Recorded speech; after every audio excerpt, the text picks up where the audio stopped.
All right, recording's in progress. Just give it a minute.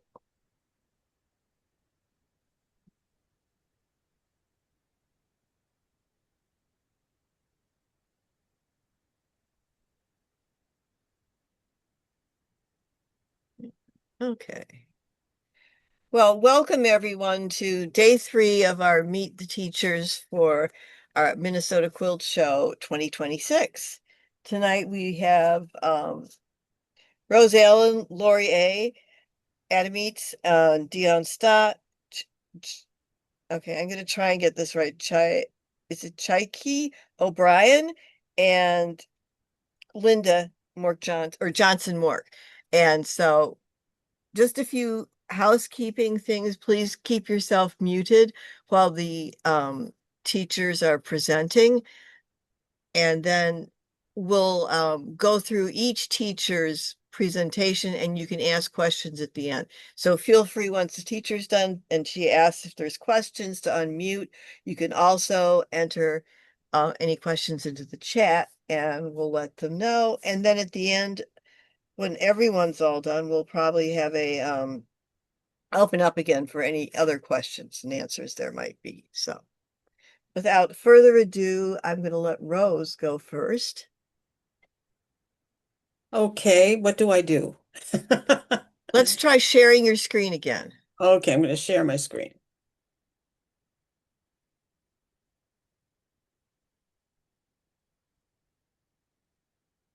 Let's see. We see you. Huh.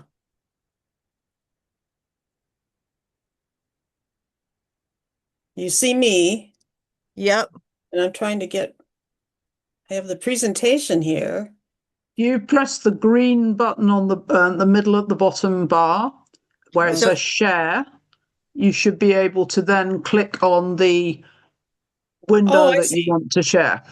Okay. there you go. There you There go. you We're go. in business. Okay. So now I need to bring up my slideshow. Yes.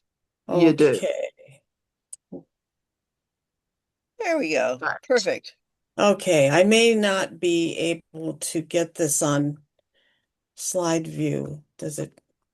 You go to animations. Yeah, oh, here it is. Okay, yeah. There All you go. right. Slideshow from the beginning. There There you you go. go. Oh, thank you. Oh, I'm Rose Allen, and a couple of years ago, it occurred to us that when people come to the Minnesota Quilt Show who aren't quilters, that they get inspired to be quilters. And so we've talked a lot about how do we have a beginner track or something like that. And there really isn't time to really teach someone from the very beginning the elements of quilting. But what we came up with was a series of 1 hour workshops that looked at basic quilting skills and techniques. And so this will be the third year that we've offered this, and I think it's been really quite successful. I think we've gotten some new quilters out of it, and at least people know kind of to expect if they are going to take a beginning quilting class. So what I'm offering are 4 different sessions, and I'll just briefly talk about what each one is looking at in the morning, and this is on Friday of the quilt show. There are 2 sessions. The first one is preparing your fabric for quilting. And so I talk about, how fabric is sold, what a fat quarter is. I mean, we're talking real basic here. Um, the kind of the anatomy of fabric and grain and the big thing that I really emphasize is how to use a ruler, how to be able to read your ruler, how to cut accurately with a ruler, how to prepare your fabric, and many, many questions come up about should I wash it, things like that. It's very interactive, and people have a chance to have hands-on experience in using some of the tools. And there's nothing you need to bring. You just bring yourself. I have all of the stuff. I have fabric for you to try cutting up, and we really have a good time with that. The second class in the morning, and I think this is a real good continuation of the first class, is piecing for success. So a lot of my focus is helping people understand the importance of a scant quarter-inch seam. And how to get that on your sewing machine, how to calibrate your sewing machine so it'll do that. We talk a lot about the kind of thread to use, what stitch length, what kind of needles to use. Um, I emphasize how to sew straight. That's kind of hard for a lot of beginners, and there are some tricks as far as knowing, that you're running your fabric over the feed dogs consistently that Mm. that can help with that. Pressing is a huge part of quilting success, and so we talk with that about that, as well as once your blocks are done, how do you square them up and how do you apply borders and sashing? So it goes much more into depth in the actual sewing of the quilt. So these are the two that I recommend for ba real basic beginners or people that maybe never really had any formal quilting training and would like to just see what they might have missed or some tips and tricks in order to get a better result with their quilting. In the afternoon, the first session I'm doing is quilting with your walking foot. This is a magical tool that a lot of people don't know how to use. They don't know what this big hunkin' foot is. And so I start with how to attach it to your machine. Um, there are lots and lots of design options that you can get with a walking foot. And you can also do a lot of fun, play a lot of fun with thread. Um, so I talk about things like stitch length, how to make that thread really show, presser foot pressure, various types of walking foot quilting designs. And you can make a lot of curvy designs with walking feet as well. And then we spend a bit of time on marking tools. I also have a lot of examples of wonderful quilts that have been quilted with walking feet so that you can see what some of the options are and how effective it is on quilts. And finally, and in the afternoon, I'm having a session on how to bind a quilt. I find this is a really something that a lot of people feel kind of nervous about doing, and they don't really know how to do it. And how do you get those nice corners and things like that? So Mhm. I walk people through the process of binding, how to make the binding. So cutting, joining, and pressing that binding, how to apply it, and how to do the mitered corners, and then how to machine and hand stitch for finishing the binding, the importance of a label. The other thing that I also talk about is facing, and I will demonstrate facing. And there's hands-on activities with this as well in learning how to do that mitered corner and how to kind of manipulate the fabric. So those are the four sessions that I'm teaching on Friday. Um, and I welcome you to ask any questions of me.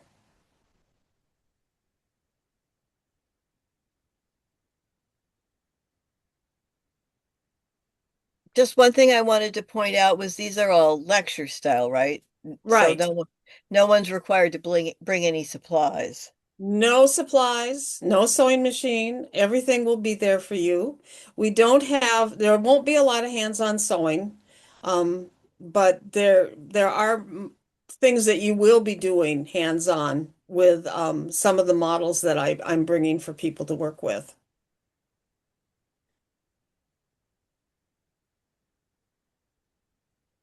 Great. Any other questions? Let me see. Chat.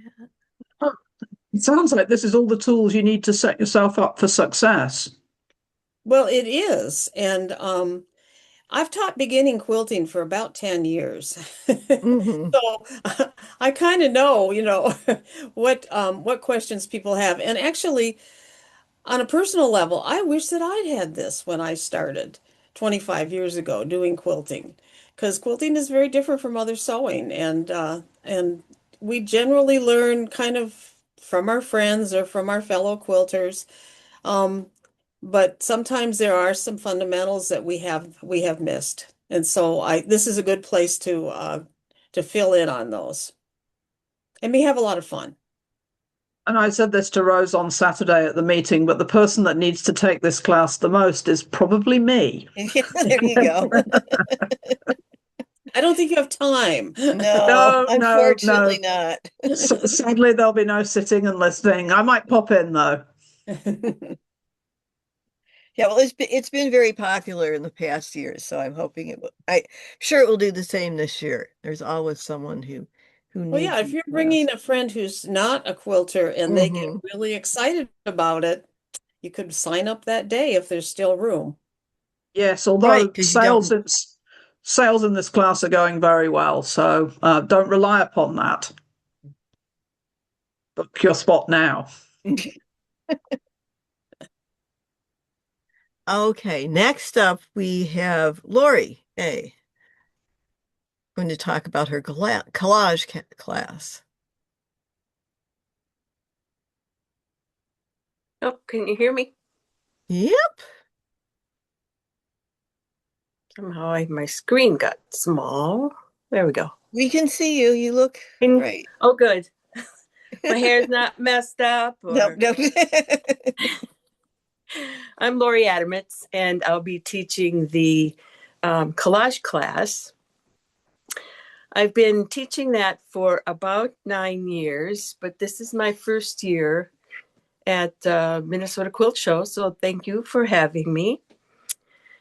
If you haven't collaged before, it's a really fun class where you get to play with fabrics.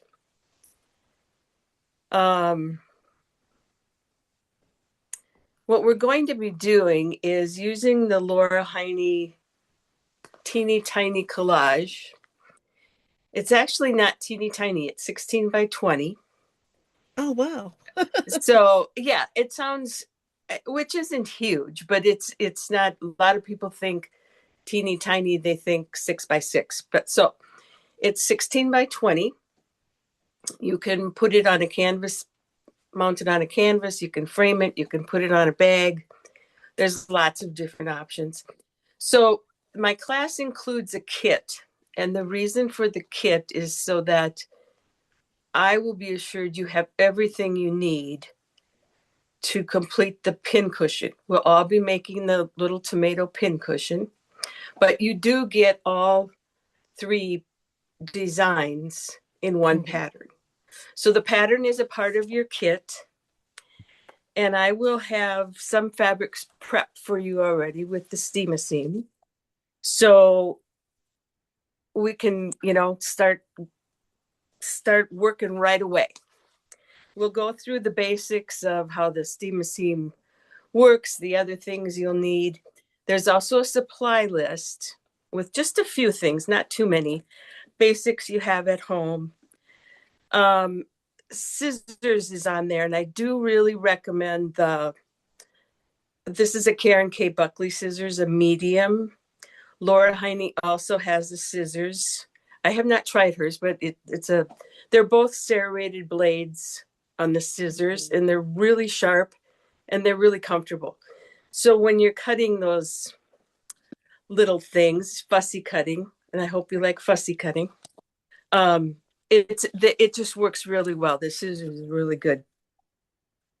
We'll also so in that kit, you'll also have all your fabrics you need for the background, the pin cushion, fun little stuff, bling, words, all kinds of little things that you can put on there. Let's see what else. So the things that are on the supply list, a little rotary cutter, a Sharpie. Let's see what else. A small ruler if you have one. There won't be a lot of cutting with a rotary cutter, but if you want to square something up and are not comfortable with just using your scissors, then have a little rotary cutter. I think, Liz, correct me if I'm wrong, but there's like 4 irons Yes. and boards available. Yes. So do not bring your own iron. Yes, that's highly discouraged. Yes. So you'll have there'll be irons there. Yeah, If there'll you, be ironing stations right yes, there for you. if you do have I think I have this on the list. If you do have a fusing mat, Or a you may want to bring Teflon in, mat. Yes. yeah, the silicone mats. Hmm. You can bring it along because I'll show you how to use that. It's not required, but you may want to try it. So bring that along if you have one. You don't have to go out and buy one. So this is the pin cushion. Can you see that well Yes, that's great. Oh, that's enough? adorable. Yeah, so this is a 16 by 20. This one happens to be on a canvas. Uh-huh. But that's how I do them because they're easy for me to store Yeah. and transport to classes and trunk shows and so on. So you will have two um, options of a whimsical, I would call this more whimsical, Uh-huh. or a classic slash traditional fabrics, where you may have more traditional fabrics than you would Okay. something fun. I love how you They're added both the fun, quilt but blocks to that. That's really yeah. cool. So that's, things like that we can add. I have some of these Oh, flowers, cute. buttons, all kinds of things that you Fun. can add. So you'll have in your kit, you'll have plenty to pick from, but still they're not all going to be the same. Hmm. So not everybody is going to have the same exact reds or greens and that's what makes it fun because you can swap with somebody else or And trade you or all end up with your each individual yes, piece of art. and Yes. they're always that way. That's what makes it fun. No two Hmm. ever look alike. I do have a sample of the sewing machine. Oh, cute. So if you decide you want to make that one later, this is what the sewing machine looks like. I will have kits of these available, just the fabrics, but Hmm. it's enough to, if you want to purchase a kit for that or the dress form, that will be available too. Oh, that's a great idea. Let's see, what else? How beginner friendly is this project, Laurie? If You know, you're a beginner, can you do it? it's yes, absolutely. I've taught this class already to people who don't even sew. You don't Hmm. need to sew. There's no machine necessary for the class, but I will show you how to quilt it if you want to quilt it. A lot of people say, "Oh my gosh, I can't do that," but it's really once you get into it, it's really fun and it's easy. It's not it's not difficult. You have to get out of your box of quilting because we're not matching anything. We're not matching pieces and triangles and squaring things up. Right. It's very freeing. And yeah, It's more like doing a fabric or a paper collage than it is like quilting yes, because yes, you're very. almost using the fabric like paper. I always think about like back in 8th grade when we used to have to do collages, and cut stuff Yeah. out of magazines. And Hmm. it's I kind of remember. like that. You can layer and make it whatever you want to make it. There's no hard and fast rules. If you want a purple pin cushion, let me know. But typically they'll all be red. But I've had people make purple ones and green ones, and you know, You could use this as part of a quilted project, right? You could use it as a panel in a quilt or a panel in a cushion or something like you that. you could, yeah, they would make great pillows. The more layers, if you do it for like a bed quilt, I probably wouldn't recommend that because it does get stiffer. The more layers you Right. have, but you can certainly do it as a hanging, or like the one behind me. That's a bigger piece, but it's the collage. So Right. yeah, you can put them on bags. You can wash them. I have washed some already, and they come out just fine. The steam, the base of the fabric is steam, so that's what it adheres to your fabric. So that's why there's no sewing necessary, but you can quilt it many different ways. Yeah, and the nice thing about the steam seam is it's before you heat it, it's repositionable. So you can Yes. kind of audition Yes, where you're thank you. putting Yeah. your pieces. Yep. If you put a piece of red segment in that tomato and pincushion, and later on you don't like it there, you can take it off and put a different piece there. And until you press it, it's not going anywhere. Right. My Facebook page is Lori A. Market. And you'll see, if you want to scoot over there, you'll see under the photos, all kinds of photos from the different classes I've had, and just different things people have made. They all look different. No one ever looks the same. The same. No. And that's the fun part of it. You can make actually kind of like a memory one if you want to add grandma's old buttons or thimbles or whatever. Lots of room for creativity. Yeah. That's great. I'm glad you're going to be able to do a class with us. Yeah. I know a lot of people were excited to have you come teach after you presented at the meeting a year or so ago. And I'm doing the full day one because you should be able to get the whole thing completed and take it home to do your quilting and put it on whatever you want to put it on. Yeah, that'll be great. Yeah, rather than no works half a in project. progress. Yes. Okay, great. Thanks very much, Lori. Yeah, you're welcome. And next up we have Deonn.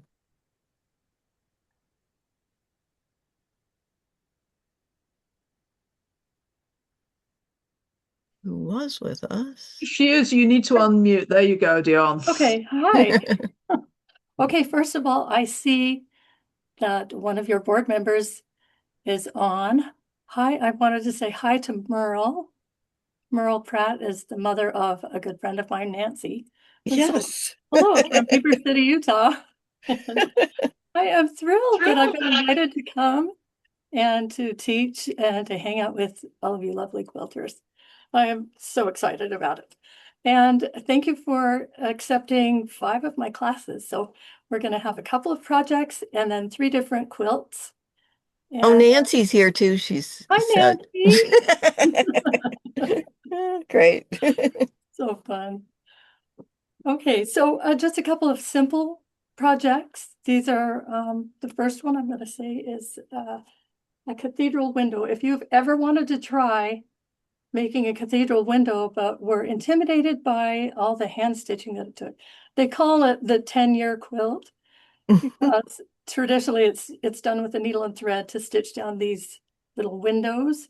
But we're going to finish a project, a cute and simple project with to make a pillow, and you'll go home with it completed by the end of the class. So I'm excited about that one. That's if you've ever wanted to dabble in a cathedral window, this can be your kickstart, or it can be, a finished pillow. So great. I have patterns there for you.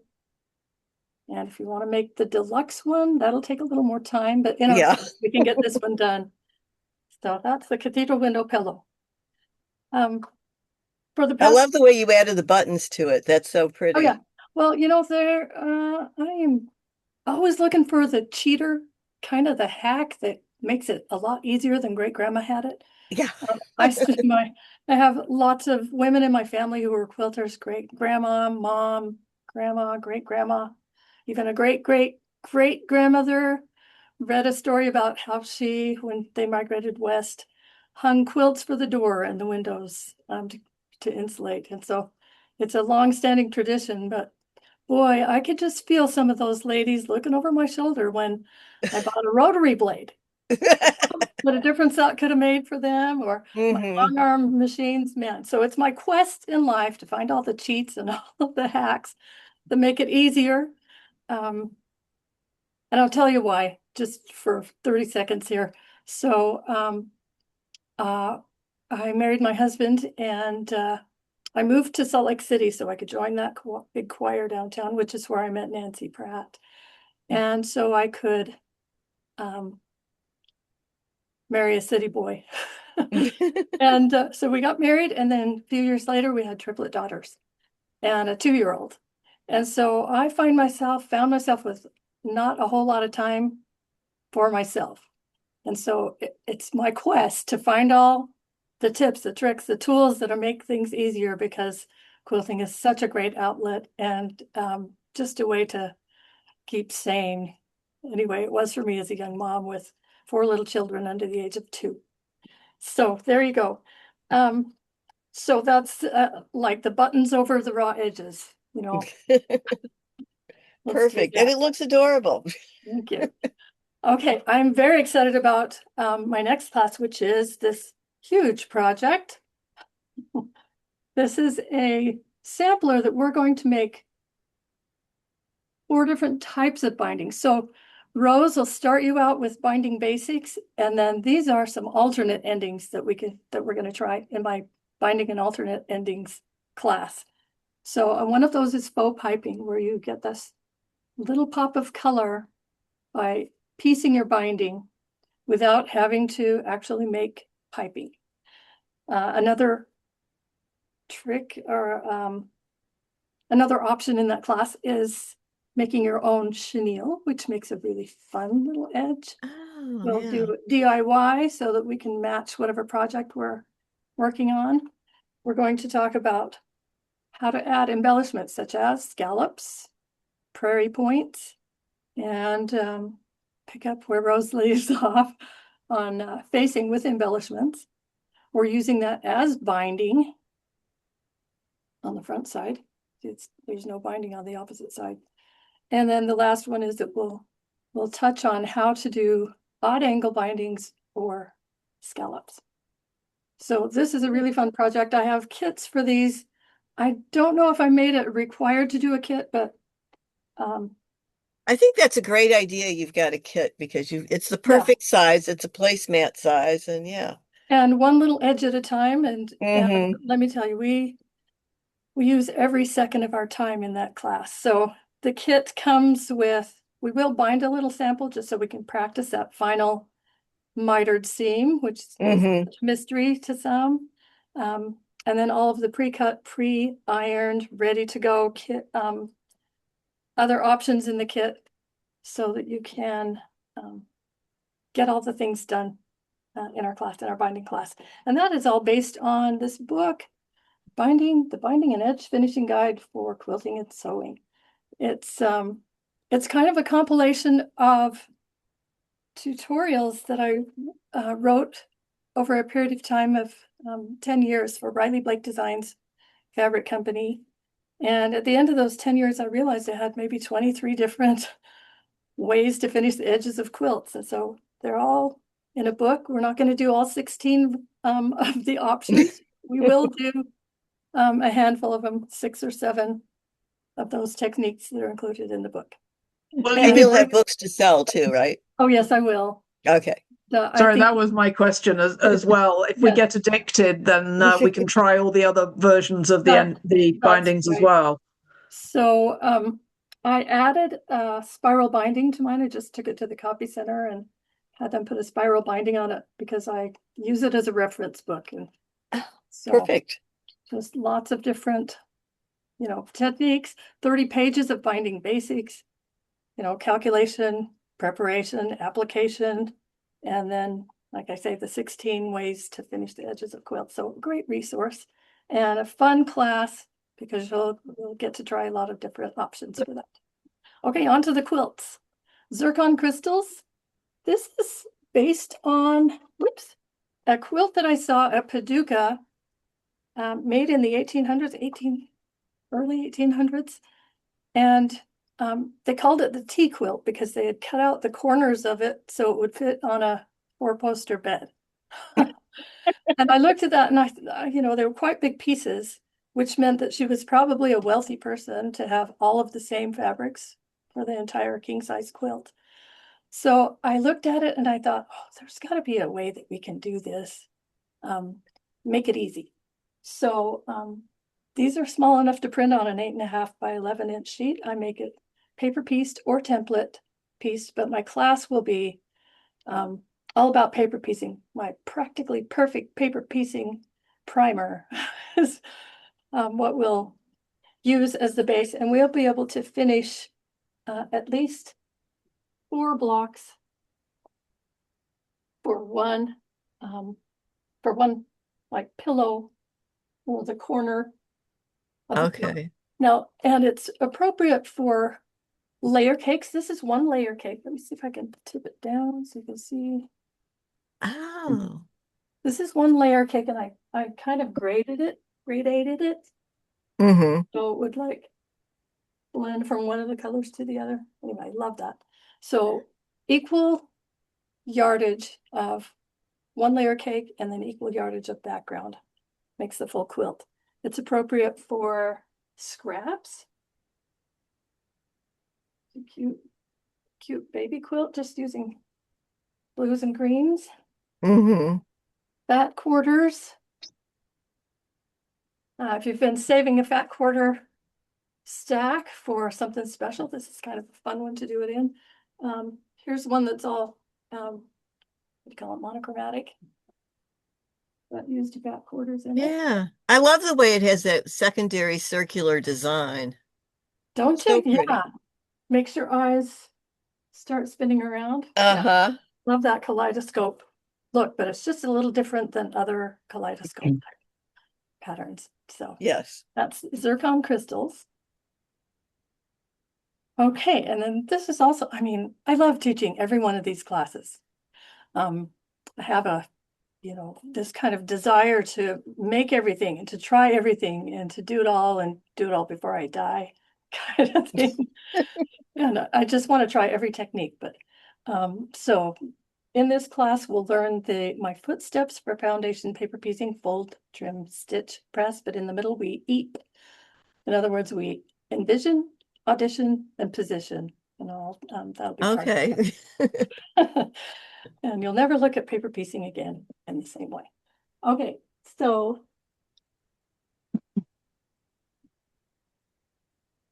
then we get to do the Ypsilon class. This is kind of the Y quilt. Can you see the little Y shape here? Yes. And I love how dimensional it looks. Escher, the Escher puzzle kind of a look. He was a, what do you call it? Graphic artist in the 40s. Mm-hmm. And, has these tessellating kind of designs, but I always want, I see a quilt wherever I go. So I saw that and I tried to figure out how we can make that into a quilt. And so this class, you'll be able to make 6 blocks, which will serve as a blueprint for the entire quilt. So let me just focus on this center block right here. So here, can you envision this hexagon right here? This is a block. This triangle right here is a block. Okay. Sorry. And so, and it's pointing to one direction. The block underneath it, this triangle block is Oh, okay. direction. It's constructed in a column. So So there's no Y seams, even though it looks like there it. is a Y seam. Oh, there is. But Okay. it's a gentle Y. I promise. Okay. This is your gateway Y. If you've resisted Y seams until now, you'll be happy that you took this class. Okay. It's a gentle slope. So you just match and make a little Y seam right here. And your block is this triangle.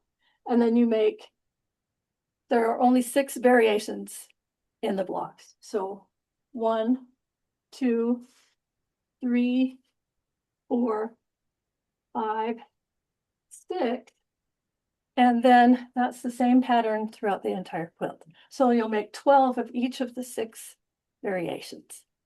And because there are only 3 little seams per block, Mm-hmm. you should easily be able to get all 6 of your blueprint, your master block finished like Done. that. Okay, that's perfect. So I think it's a really fun quilt. Here are some other color variations. Cute one. Comes in 2 sizes. I think it's a great guy quilt. In darker colors. Oh, I love those tones. Yeah, that's very pretty. Batiks make it really nice. I love the border on it too. Oh, yes. And so we had this sample of binding laying around the house, and my husband thought, well, that matches the rest of my quilt. Let's do that. Yeah. And I think it's louder than the rest of the quilt. And, you know, odd angle was a great demo for doing inside odd angles. So it's bias binding, right? That one is, yes. Yes. I try and resist bias whenever I can. Okay, so Ypsilon quilt, that's that class. Hope you can join me for that. You'll love it. And then finally, I'm working on this project.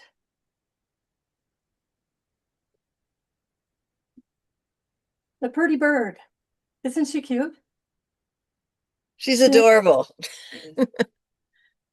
I love the colors.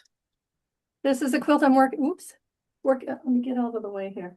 I'm working on this one for my daughter because she loves purple. In fact, she has a little purple car and a little purple featherweight sewing machine, which has inspired her to start quilting again. Great. So she picked all of the colors. She's helped me piece it a little bit. What I love about this is an all-day class, is that it's got everything in it that I love. Curved piecing, paper piecing. It's got a couple of different ways to applique, and all in bite-sized units. So we do 1 block of curved paper piecing. We do another block that includes paper piecing, curved piecing, precision piecing. And then we applique however you want to, but we'll discuss reverse applique, dimensional applique, turn to edge, raw edge. We'll discuss all of those within our class. And I'm not sure you'll get all your applique done, but you should be able to finish a few of the elements that will give you enough of a head start that you can go home and finish this up. This is something I started during COVID, just because. And it's a pattern by Alison Richter. She lives in Germany. She's given me permission to teach this, and I love it. Now for my daughters, let's see this. We wanted to make it a little longer, so we added extra elements. Oh, cute. From the quilt, Mm-hmm. top and the bottom to make it more, it's a square quilt, 56 by 56. But that will make it more of a lap size so she can spread it on her bed. So those are the classes, my 5 classes. I hope that I can see you in one of those classes, and I can't wait to come to Minnesota. Now, are there any questions about any of those? I'm looking. I don't think so. Okay. I have a comment to add in, Liz. Please.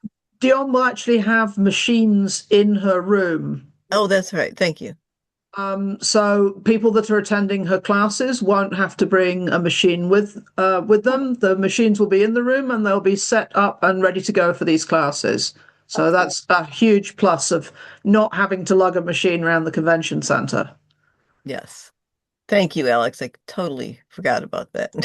That's my pleasure. And the other question that I had for Deonn is, these look like more advanced techniques. Are there any of your classes that would be suitable for a more beginner quilter? I actually all of them I tailor to confident beginners. You know, Okay. they don't have what a seam allowance is, you know, we'll touch on pressing and some of the very basics. You'll always get a load of tips and tricks for every technique that I teach. Even the paper piecing is suitable for adventurous beginners. Mhm. And especially this is more of an intermediate, but you know, a curved block like this, that's only one seam.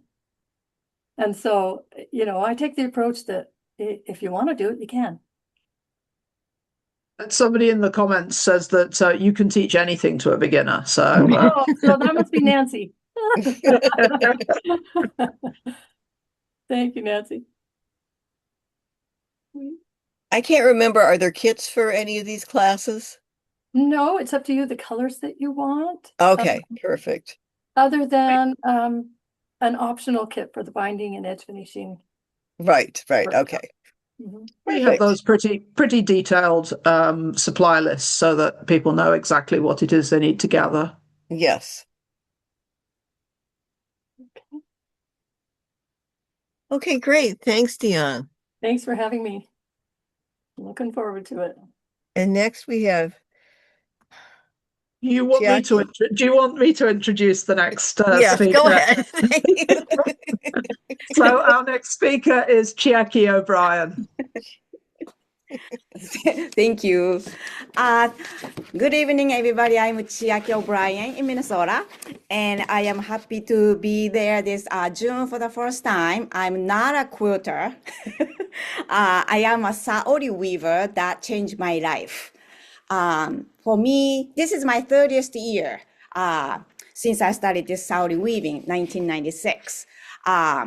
And this changed my life big time. And so for me, this is not just weaving. It is bigger than life. That's what I usually tell people. Everybody has different stories. But for me, that's kind of, I can say it's bigger than life. I moved here to Minnesota 22 years ago because I'm O'Brien, so my husband is from here. So we moved here, and my rest of my family is back in Japan. And I am so fortunate I knew Saori. So when I moved here, Saori wasn't around. So I brought this to Minnesota because this Saori gave me joy.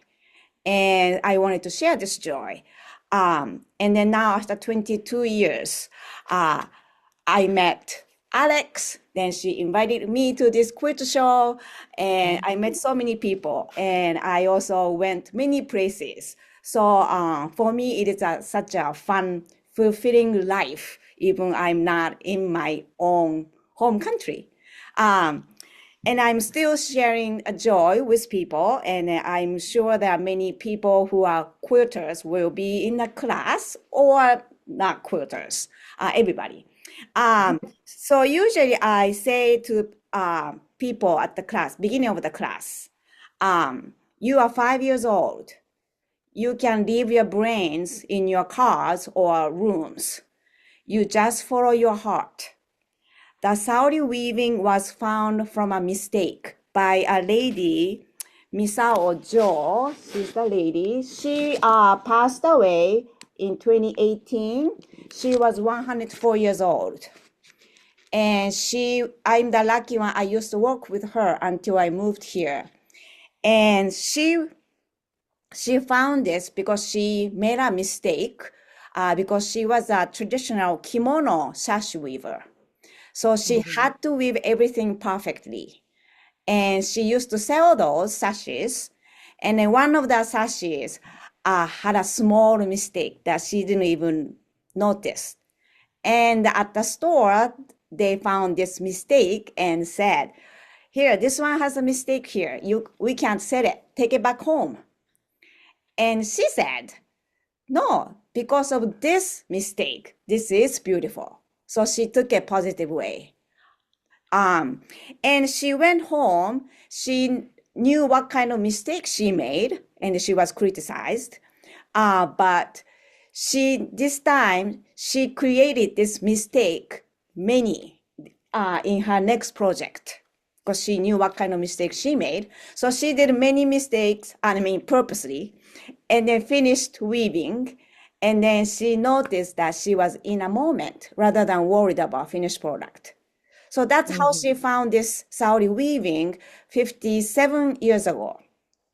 And then people in Japan, there are many people does this Saudi weaving, also people with mental disabilities like Down syndrome and autism. There are many facilities for those people with disabilities. They do this weaving. And then mothers or volunteers work together to make garments or something small to sell so they can buy materials and keep weaving. So just this class, I think I offer 3 classes, correct? Throughout the event. I believe. You've actually got 4 classes. Oh, 4 classes. But you can, if you want to take an all-day class, you can join 2 of those classes together. And actually, we've had some people do that. Yes. So you can. So each class is actually, I'm going to talk about same thing. For me, there's no beginners or intermediate, advanced. So there are some techniques, and once you want to try it, that's the best time you learn. So I don't distinguish this is advanced or whatever. When you want to do it, I'm happy to show. And then kids usually don't ask me questions, they just do it. So I like the attitude. Many adults usually have already ideas. Like, oh, I'm making a scarf, or I'm making whatever. Then your brain will be working. So like I said, your brains are not requirement. You can leave them somewhere and come to the mind, you're 5 years old. And then just play with colors and textures, and you create whatever the lengths, because everybody is different. If I say in these 3 hours, you will have a scarf, then people who are slow weavers, they cannot enjoy the moment. They have to rush to make a certain lengths to use as a scarf. So everybody's different. Maybe some people can finish a scarf. Some people maybe placemat lengths. So we don't know. So that's the interesting part. And you also want to find out about your tendencies. Many weaving styles in this world are usually perfectly rectangular pieces and very consistent. And then usually probably the finished product, how it looks like. So you follow. But this one, you just follow your heart, and you will find out about your tendencies. So Saori weaving, you don't need to worry about making a perfectly rectangular pieces.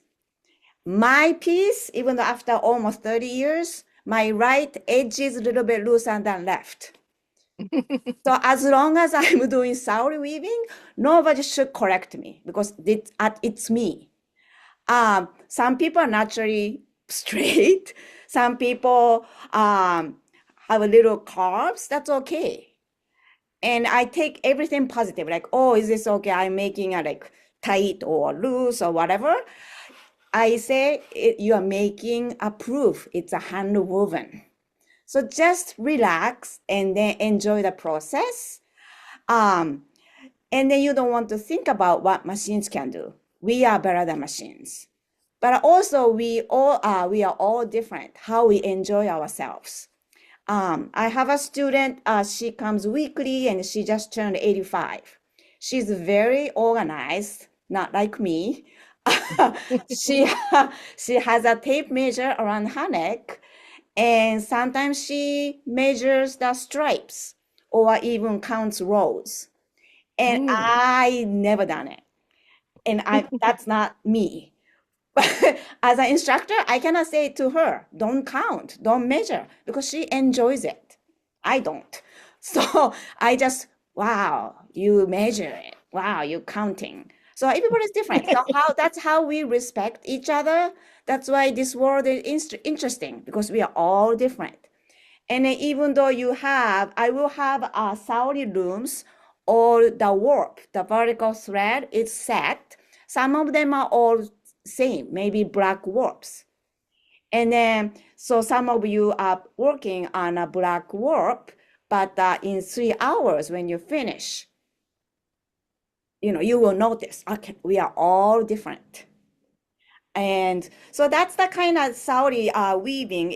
Saori is S-A-O-R-I. Ori means weaving in Japanese. And sa is actually S-A-I, sai. It is a Zen word, means everything has its own beauty. So you will make a masterpiece. And even though you really want to duplicate and you have all the materials, the next time you try to duplicate, your feeling is not the same because you have to copy everything. And our feeling changes every moment.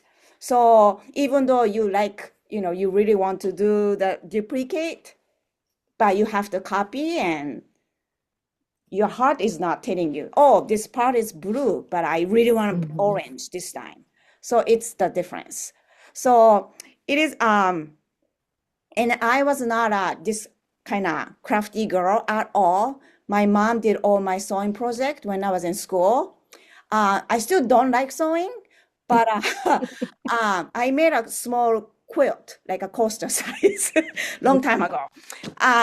It was hard for me to just measure everything and cut perfectly. So I kind of, maybe next life I will be a quilter. I don't know. But I'm so excited to be, working with all the people around and see the work. Yeah, so I want people to just come enjoy, maybe give your brains a break from measuring or cutting perfectly shapes. Yeah, so that's the kind of class. As long as you're making progress and having fun, you are doing great. I don't need, Chiaki, yes, I don't need to say don't. we've got a couple of questions about Yes. how the setup is for the loom. Are Yes. you able to turn your camera around and show one of the looms in the studio to show? They are all closed. Okay, just 1 minute. All closed. Okay. No, it's okay. I can open it. I actually have Okay. one set up for class here. Just a moment. So I'll answer a little bit the question whilst Chiaki's setting up the loom. The looms are all pre-set up, so they have a warp on them, so you're not having to put a warp on. She will have already done that. They're folding looms. You can see she's unfolding the loom. And then she has a massive table full of different types of yarn and thread, and you basically just dive in, grab the threads that speak to you and start weaving. It's all set up for you to just start to create immediately. Otherwise, you have all those 4 classes just to set up. Yeah, so that's the part, like people like, oh, I'm glad you set up. Otherwise, you need a whole day to set up and then start weaving. So this is the one of the Saori loom that I set up. Wow. Okay. So it's a floor loom. You use your feet. There's 2 pedals there, yeah. And then, so this is a green, kind of green warp.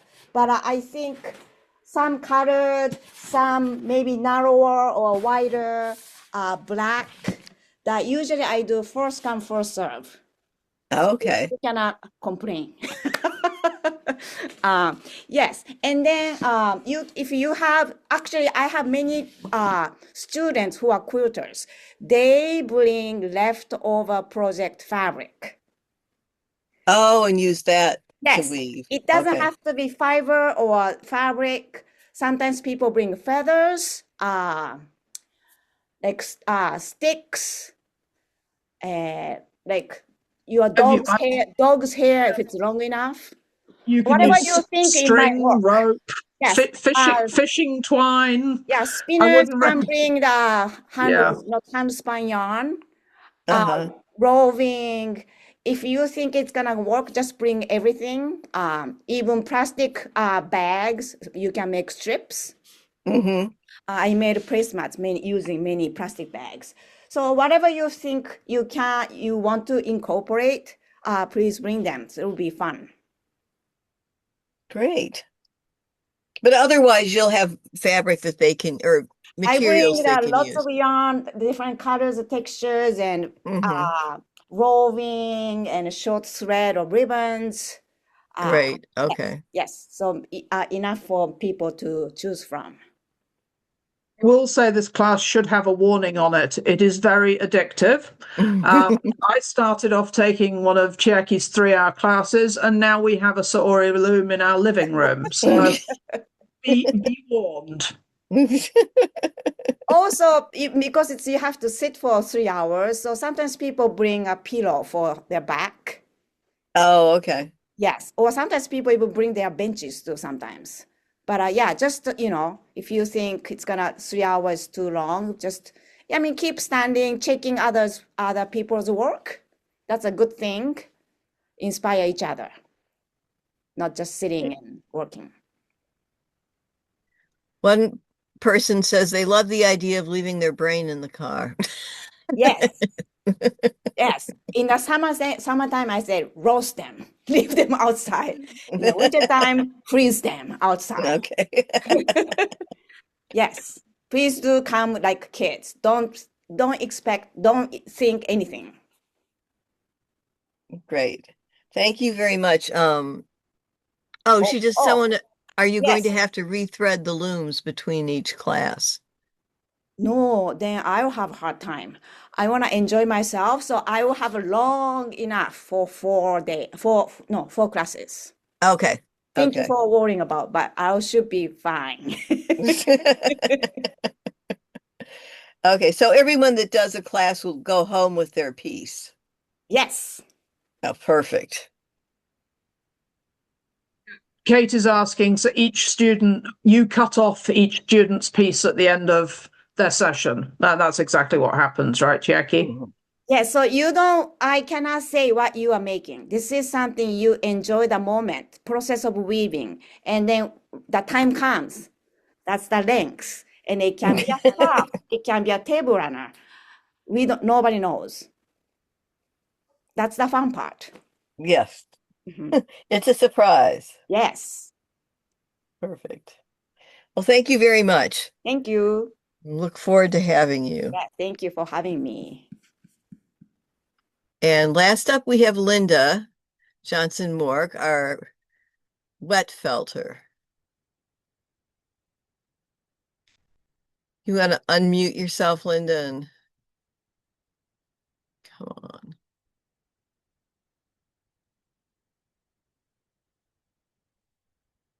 Unmute. Okay, There you I go. am. I'm unmuted now. Well, I'm so excited to be with a bunch of quilters. I've loved and admired quilts for a very long time, but my passion is wet felting, and it's the original felting method, a way to make fabric using natural fibers, water, and a little bit of work. It's amazing that that's all you need to make fabric. Not a loom, not, stitching or spinning. It simply is the raw fibers. And I get even a little more satisfaction from it because I actually raise the sheep. So I do it from my farm, right? All the way from the grass to the finished product. So it gives me a great deal of satisfaction.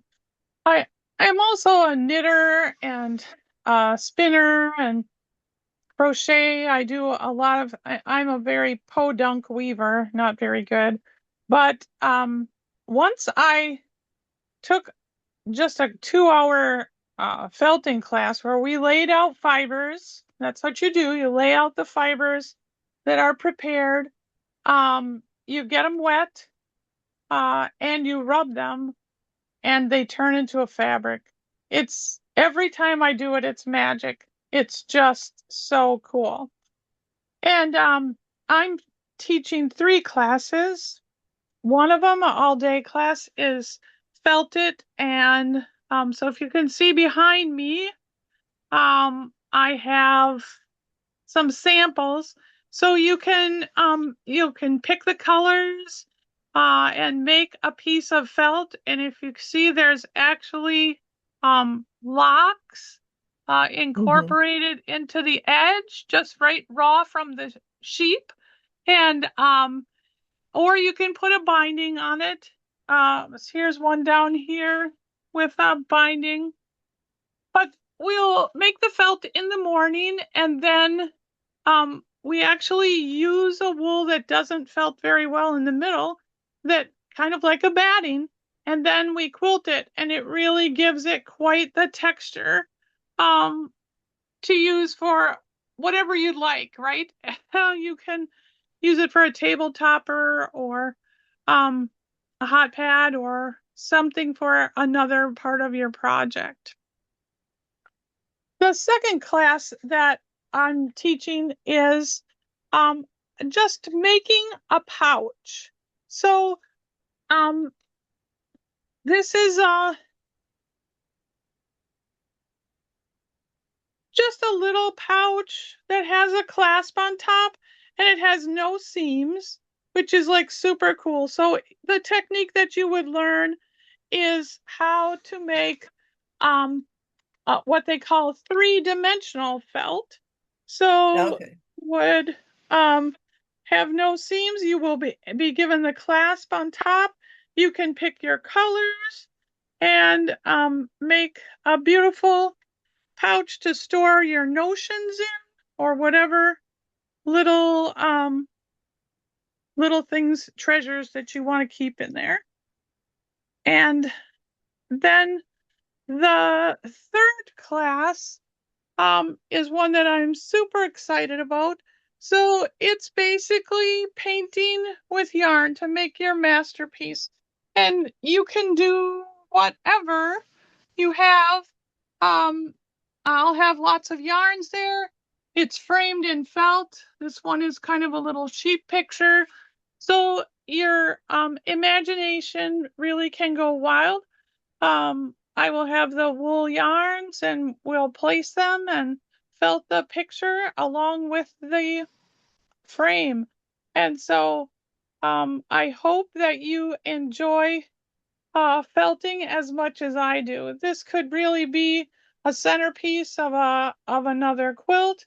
I use a lot of pre-felt in my felting lately, and I'm making a quilt. If you can see on the background, that is one that I enjoy. I do like just basic quilt shapes, you know, traditional ones. So you just need to not be afraid of water, and maybe we'll use a little soap and a product that I invented called Magic Mesh. And the felting goes, that helps put the agitation in very quickly, and you will come with a beautiful fabric. So you have wool or fleece that will be used. Some of it's pre-dyed and some of it's Yeah, natural. correct. So some will be roving. So they'll be roving with lots of different colors here. Mm-hmm. And then there'll be a base color, which will either be this white or a beautiful gray from my Gotland sheep. And then the locks, I'll have white locks as well as gray locks and some dyed locks. And the locks are just so people know, they're the curly Oh, cues on the side of the felting. Yes. Yeah, there we go. Okay. so these are just washed locks from the sheep, not dyed. I'm sure I have some dyed here somewhere. No, I guess not. Oh yeah, here's some. They take dye. The luster locks takes dye really well. I personally like the natural colors, but they tend to be blue, red, variations of that, purple, whatever goes with what you'd like to do. Do you happen to have any of your magic mesh to hand there in your pile of tricks? I think it's worth saying some people might be concerned about the physicality of doing this, but your mesh really does take a lot of the labor out of the labor intensive bit. It really does. It cuts your felting time down by a third. So, and so it really doesn't take as much physicality as you say. Due to that, I use a magic mesh on everything, and there will be for the class there will be magic mesh for you to use. And if you become addicted to felting, you can certainly buy some from me. Or if, like me, you decide to make 4 bags in a week for Christmas, you absolutely, absolutely need some mesh to hand. Yes, you do.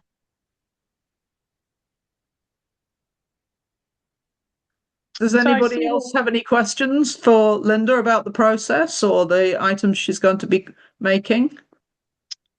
yeah, I see it's past 8, so I didn't want to go farther. I know you've got to get back to your sheep, finish shearing. Yeah. Sorry. Well, the shearer left. It got too dark, so Oh no, we okay. we finished half the sheep. So yeah, we have finished half, and then we'll have to finish the second half tomorrow night. So Okay, sounds good. And you have all the same kind of sheep? Gotland? no, they're not all the same. I have Gotland, and I have some Border Leicester. I have Caracal.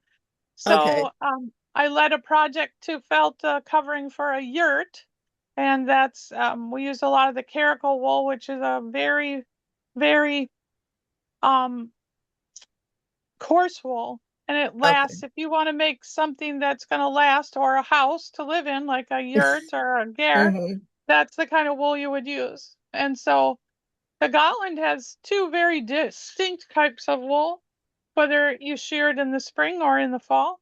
And we just sheared now here in the spring, so that's the winter wool. And it's very, very different than the fall, the wool that grows in the summer. So, and then I have my lambs that are here, that's also happening, are this year I used a blue-faced luster ram, and beautiful, beautiful fiber. That's definitely something you could felt for wearing or apparel, Mm-hmm. nice and soft. Nice. So what There's is a the difference between the winter wool and the summer wool? Well, the winter wool actually has um, a lot of loft, which is very, very different Oh, than the summer wool. And if you okay. think about it, it makes sense because Mm-hmm. they need to keep warm in the winter. The loft gives So, insulation, sure. correct. And then they grow these beautiful silvery locks in the summertime because they don't need that insulation. Oh, okay. Great. Thank you. Yep. Not exactly about class, but just points of Well, that's interest. all right. If you, I can talk about felting for a very long time, so I kept it quiet because it's my passion, and especially the different types of sheep and how their wool felts and why it felts. The way it So, does. Mm-hmm. correct, correct. Yeah, And I what know other just a little factor? bit about felting, so I'm looking forward to your classes. Yeah, the like the staple length of the wool, that's the length of the fiber, is Mm-hmm. definitely a factor in how it felt. So, and what your finished product is going to be. These And classes are other, definitely a good gateway into more addictive projects in felting as well. yes, they are. And it is addictive. I mean, it was a 2-hour class, and so that's many decades ago, and it's led me on trips all around the world to find out more. So, Well, great. Thank you very much, Linda. And thank you everyone who took the time to join us and explain their classes. Thank you for being here. I Any think that closing questions? I look forward to getting more people addicted to felting. Yes. that looks like that's a wrap for this evening, Liz. I think so. Tomorrow we're back again with some more faculty. Who do we have joining us tomorrow? We have Cindy Lobeck. Cindy is our dyeing She's our dying expert. person. I got to go She'll be a find where my MTT schedule is. I had it up here. Here we go. We have Cindy, Eileen Bartos, and Gwen Hanvey. okay. So a short night tomorrow, but Cindy's a dyer. Eileen is another, sort of an art quilting collage class, and Gwen will be teaching paper piecing. Yes, she's also got a yoga lecture Yoga with us too, as yes. well. Yes. And her paper piecing is it's more about the fussy cutting part of it. So there we go. Right. So hopefully we'll see you all back tomorrow evening. And for those that are going to be joining us later on YouTube, I hope you've enjoyed listening to the classes this evening. Thanks, everyone. Bye-bye. Bye.